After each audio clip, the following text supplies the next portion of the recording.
Historia de Jabobo, tomo 4, volumen 1, Hijos del Reino, capítulo 39. Jesús denuncia a los líderes religiosos judíos. Y se adentraron al templo de Jerusalén, y como era su costumbre, el Señor se puso a enseñar a las muchedumbres. Los sacerdotes principales y los ancianos del pueblo, hartos de Jesús y con grandes deseos de matarlo, lo desafiaron diciéndole: ¿Con qué autoridad haces estas cosas? ¿Y quién te dio esta autoridad?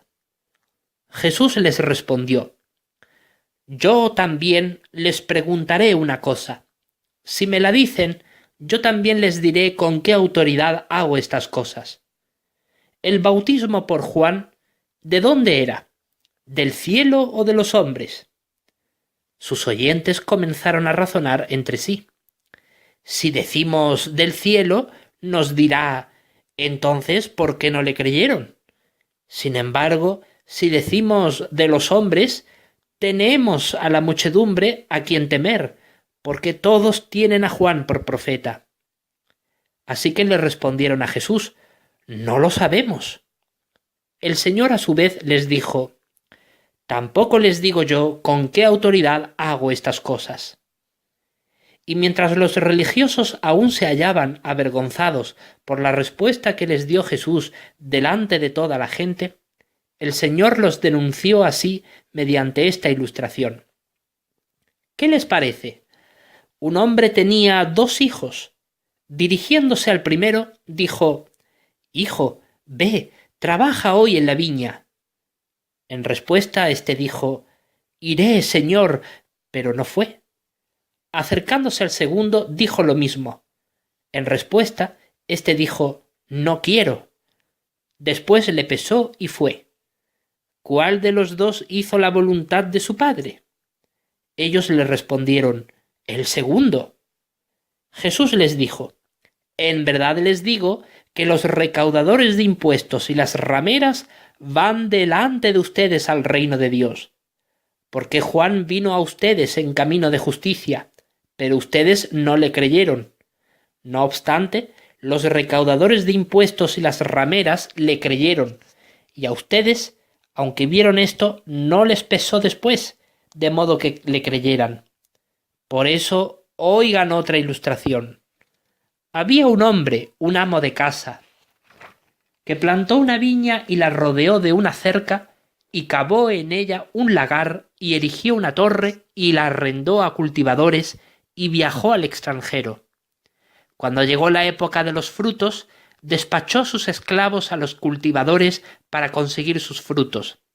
Sin embargo, los cultivadores tomaron a sus esclavos, y a uno lo golpearon severamente, a otro lo mataron, a otro lo apedrearon. De nuevo despachó otros esclavos, más que los primeros, pero a estos les hicieron lo mismo.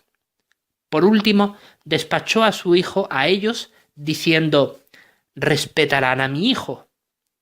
Al ver al hijo, los cultivadores dijeron entre sí: este es el heredero, vengan, matémoslo y consigamos su herencia. De modo que lo tomaron y lo echaron fuera de la viña y lo mataron. Por lo tanto, cuando venga el dueño de la viña, ¿qué les hará a aquellos cultivadores? Le dijeron: por ser malos, traerá sobre ellos una destrucción mala y arrendará su viña a otros cultivadores que le darán los frutos a su tiempo. Jesús les dijo: ¿nunca han leído en las Escrituras: la piedra que los edificadores rechazaron es la que ha llegado a ser la principal piedra angular? ¿De parte de Jehová ha venido a ser esto, y es maravilloso a nuestros ojos? Por eso les digo: el reino de Dios les será quitado a ustedes y será dado a una nación que produzca sus frutos. También el que caiga sobre esta piedra será hecho añicos. En cuanto a cualquiera sobre quien ella caiga, lo pulverizará. Pues bien, cuando los sacerdotes principales y los fariseos hubieron oído sus ilustraciones, se dieron cuenta de que hablaba de ellos. Pero, aunque procuraban prenderlo, temían a las muchedumbres, porque éstas lo tenían por profeta. Jesús, percibiendo con claridad las intenciones asesinas de sus oponentes, tomó de nuevo la palabra antes que ellos y les dijo: «El reino de los cielos ha llegado a ser semejante a un hombre, un rey, que hizo un banquete de bodas para su hijo, y envió a sus esclavos a llamar a los invitados al banquete de bodas, pero ellos no quisieron venir. De nuevo envió otros esclavos, diciendo: digan a los invitados: miren, he preparado mi comida, mis toros y animales cebados están degollados, y todas las cosas están listas. Vengan al banquete de bodas». Pero ellos, sin que les importara, se fueron, uno a su propio campo, otro a su negocio comercial, pero los demás, echando mano a los esclavos de él, los trataron insolentemente y los mataron. Entonces el rey se airó y envió sus ejércitos y destruyó a aquellos asesinos y quemó su ciudad. Luego dijo a sus esclavos: «El banquete de bodas, por cierto, está listo, pero los invitados no eran dignos. Por eso, vayan a los caminos que salen de la ciudad e inviten al banquete de bodas a cualquiera que hallen». Por consiguiente, aquellos esclavos salieron a los caminos y reunieron a cuantos hallaron, tanto a inicuos como a buenos, y la sala para las ceremonias de bodas quedó llena de los que se reclinaban a la mesa. Cuando el rey entró para inspeccionar a los convidados, alcanzó a ver allí a un hombre no vestido con traje de boda, de modo que le dijo: «Amigo, ¿cómo entraste aquí sin tener puesto traje de boda?». Él enmudeció. Entonces el rey dijo a sus sirvientes: «Átenlo de manos y pies y échenlo a la oscuridad de afuera. Allí es donde será su llanto y el crujir de sus dientes, porque hay muchos invitados, pero pocos escogidos». Encolerizados, los fariseos se retiraron de delante de Jesús y entraron en consejo a fin de entramparlo en su habla. De modo que le enviaron discípulos suyos y algunos partidarios de Herodes a decirle: «Maestro, sabemos que eres veraz y enseñas el camino de Dios en verdad, y no te importa nadie, porque no miras la apariencia exterior de los hombres. Dinos, por lo tanto, ¿qué te parece?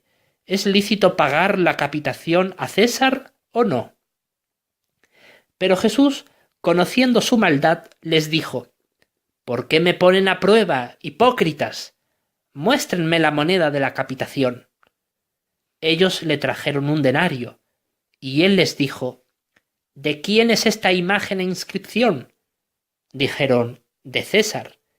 Enseguida les dijo: «Por lo tanto, paguen a César las cosas de César, pero a Dios las cosas de Dios».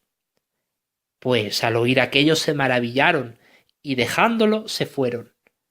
Cuando vieron que fracasaron, los fariseos animaron a los saduceos, quienes niegan que sea posible la resurrección, a que interrogasen a Jesús para prenderlo en sus palabras y poder acusarlo con el fin de matarlo. Le preguntaron: «Maestro, Moisés dijo: si alguien muere sin tener hijos, su hermano tiene que tomar a su esposa en matrimonio y levantar prole a su hermano. Pues había con nosotros 7 hermanos, y el primero se casó y falleció, y no teniendo prole, dejó su esposa a su hermano. Les pasó lo mismo también al segundo y al tercero, hasta el último de los 7. Con posterioridad a todos, murió la mujer. Por consiguiente, en la resurrección, ¿de cuál de los 7 será ella esposa? Porque todos la tuvieron». En respuesta, Jesús les dijo: «Ustedes están equivocados, porque no conocen ni las Escrituras ni el poder de Dios, porque en la resurrección ni se casan los hombres ni se dan en matrimonio las mujeres, sino que son como los ángeles en el cielo. Respecto a la resurrección de los muertos, ¿no leyeron lo que les habló Dios al decir: yo soy el Dios de Abraham y el Dios de Isaac y el Dios de Jacob? Él es el Dios, no de los muertos, sino de los vivos. Al oír esto, las muchedumbres quedaron atónitas por su enseñanza. Hasta algunos escribas reconocieron: Maestro, hablaste bien. Cuando los fariseos vieron que Jesús acalló a los saduceos, fueron a él en un solo grupo. Un escriba de ellos le preguntó para entramparlo: Maestro, ¿cuál es el mandamiento más grande de la ley? Jesús le contestó: El primero es: Oye, oh Israel, Jehová nuestro Dios es un solo Jehová, y tienes que amar a Jehová tu Dios con todo tu corazón, y con toda tu alma, y con toda tu mente, y con todas tus fuerzas. El segundo es este: tienes que amar a tu prójimo como a ti mismo. No hay otro mandamiento mayor que estos. De estos dos mandamientos pende toda la ley y los profetas. Sorprendido, el escriba concordó: Maestro, bien dijiste de acuerdo con la verdad. Uno solo es Él, y no hay otro fuera de Él. Y esto de amarlo con todo el corazón, y con todo el entendimiento, y con todas las fuerzas, y esto de amar al prójimo como a uno mismo, vale mucho más que todos los holocaustos y sacrificios. Jesús, al discernir su buena respuesta, le dijo: No estás lejos del reino de Dios. Los religiosos quedaron tan perplejos al contemplar las magistrales respuestas del maestro que ya no tenían ánimo alguno para seguir interrogándolo. Así que el Señor decidió entramparlos a ellos y les preguntó: ¿Qué les parece del Cristo? ¿De quién es hijo? Los fariseos le contestaron: de David. Él les dijo: Entonces, ¿cómo es que David por inspiración lo llama Señor, diciendo: Jehová dijo a mi Señor, siéntate a mi diestra hasta que ponga a tus enemigos debajo de tus pies? Por lo tanto, si David lo llama Señor, ¿cómo es él su hijo? Los religiosos enmudecieron, pues ignorantemente creían que el Mesías simplemente era un descendiente imperfecto de David, no el Hijo de Dios engendrado como ser humano en el vientre de una descendiente de David. Así, Jesús se volvió a la muchedumbre y a sus propios discípulos que lo oían y les dijo: Los escribas y los fariseos se han sentado en la cátedra de Moisés. Por eso, todas las cosas que les digan, háganlas y obsérvenlas, pero no hagan conforme a los hechos de ellos, porque dicen y no hacen. Atan cargas pesadas y las ponen sobre los hombros de los hombres, pero ellos mismos ni con el dedo quieren moverlas. Todas las obras que hacen, las hacen para ser vistos por los hombres, porque ensanchan las cajitas que contienen escrituras que llevan puestas como resguardos, y agrandan los flecos de sus prendas de vestir. Les gusta el lugar más prominente en las cenas, y los asientos delanteros en las sinagogas, y los saludos en las plazas de mercado, y el ser llamado por los hombres rabí. Mas ustedes no sean llamados rabí, porque uno solo es su maestro, mientras que todos ustedes son hermanos. Además, no llamen padre de ustedes a nadie sobre la tierra, porque uno solo es su Padre, el celestial. Tampoco sean llamados caudillos, porque su caudillo es uno, el Cristo. Pero el mayor entre ustedes tiene que ser su ministro. El que se ensalce será humillado, y el que se humille será ensalzado. ¡Ay de ustedes, escribas y fariseos, hipócritas! Porque cierran el reino de los cielos delante de los hombres, pues ustedes mismos no entran, ni permiten entrar a los que están entrando. ¡Ay de ustedes, escribas y fariseos, hipócritas! Porque atraviesan mar y tierra seca para hacer un solo prosélito, y cuando éste llega a serlo, lo hacen merecedor del Gehenna 2 veces más que ustedes. ¡Ay de ustedes, guías ciegos, que dicen: si alguien jura por el templo no es nada, pero si alguien jura por el oro del templo, queda obligado! Necios y ciegos, ¿cuál de hecho es mayor, el oro o el templo que ha santificado el oro? También, si alguien jura por el altar, no es nada, pero si alguien jura por la dádiva que está sobre él, queda obligado. Ciegos, ¿cuál de hecho es mayor, la dádiva o el altar que santifica la dádiva? Por lo tanto, el que jura por el altar, jura por él y por todas las cosas que están sobre él. Y el que jura por el templo, jura por él y por el que en él habita. Y el que jura por el cielo, jura por el trono de Dios y por el que está sentado sobre él. ¡Ay de ustedes, escribas y fariseos, hipócritas! Porque dan el 10 de la hierbabuena y del eneldo y del comino, pero han desatendido los asuntos de más peso de la ley, a saber, la justicia y la misericordia y la fidelidad. Era obligatorio hacer estas cosas, y sin embargo no desatender las otras cosas. Guías ciegos, que cuelan el mosquito, pero engullen el camello. ¡Ay de ustedes, escribas y fariseos, hipócritas! Porque limpian el exterior de la copa y del plato, pero por dentro están llenos de saqueo e inmoderación. Fariseo ciego, limpia primero el interior de la copa y del plato, para que su exterior también quede limpio. ¡Ay de ustedes, escribas y fariseos, hipócritas! Porque se asemejan a sepulcros blanqueados, que por fuera realmente parecen hermosos, pero por dentro están llenos de huesos de muertos y de toda suerte de inmundicia. Así ustedes también por fuera realmente parecen justos a los hombres, pero por dentro están llenos de hipocresía y de desafuero. ¡Ay de ustedes, escribas y fariseos, hipócritas!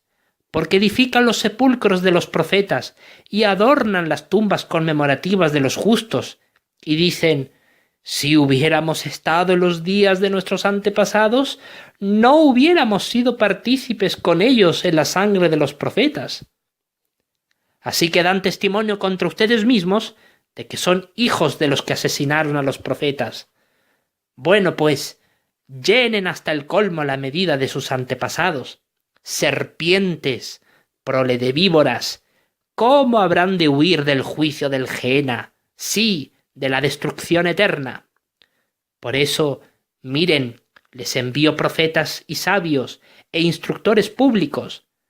A algunos de ellos ustedes los matarán y fijarán en maderos, y algunos los azotarán en sus sinagogas y los perseguirán de ciudad en ciudad, para que venga sobre ustedes toda la sangre justa vertida sobre la tierra, desde la sangre del justo Abel hasta la sangre de Zacarías, hijo de Baraquías, a quien ustedes asesinaron entre el santuario y el altar. En verdad les digo, todas estas cosas vendrán sobre esta generación. Jerusalén, Jerusalén, la que mata a los profetas y apedrea a los que son enviados a ella. ¿Cuántas veces quise reunir a tus hijos, como la gallina reúne sus pollitos debajo de sus alas? Pero ustedes no lo quisieron.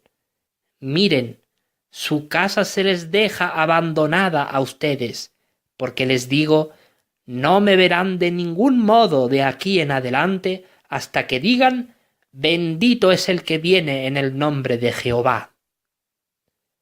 Entonces Jesús y sus apóstoles se retiraron de allí y se dirigieron a las proximidades de las arcas de la tesorería del templo, y vieron cómo las muchedumbres echaban dinero en ellas.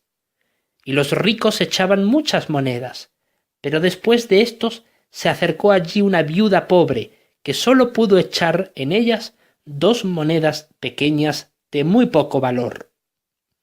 Jesús entonces les dijo a los 12: en verdad les digo que esta viuda pobre echó más que todos los que están echando dinero en las arcas de la tesorería, pues todos ellos echaron de lo que les sobra, pero ella, de su indigencia, echó cuanto poseía, todo lo que tenía para vivir. Tras eso abandonaron el templo y ya no volvieron a entrar más en él, mientras los religiosos, con odio colérico, lo buscaban con intensidad para arrestarlo y darle muerte. Pero sus apóstoles, maravillados por el tamaño y la belleza del templo, exclamaron: Maestro, mira, qué clase de piedras y qué clase de edificios. Jesús les contestó: ¿Contemplan estos grandes edificios? De ningún modo se dejará aquí piedra sobre piedra que no sea derribada. Tras esto, Jesús y sus apóstoles cruzaron el valle del Cedrón y subieron al monte de los Olivos, desde donde podían ver el santuario. Habían almorzado tarde, o sea, en la cima del monte, y llegando ya el atardecer del día martes 11 de Nisán, 8 de los 12 apóstoles se recostaron bajo los olivos para descansar y dormir un poco. Pero Pedro, Andrés, Santiago y Juan se le acercaron privadamente a Jesús mientras él contemplaba el templo a su vista, y le dijeron: Dinos, ¿cuándo serán estas cosas? ¿Y qué será la señal de tu presencia y de la conclusión del sistema de cosas?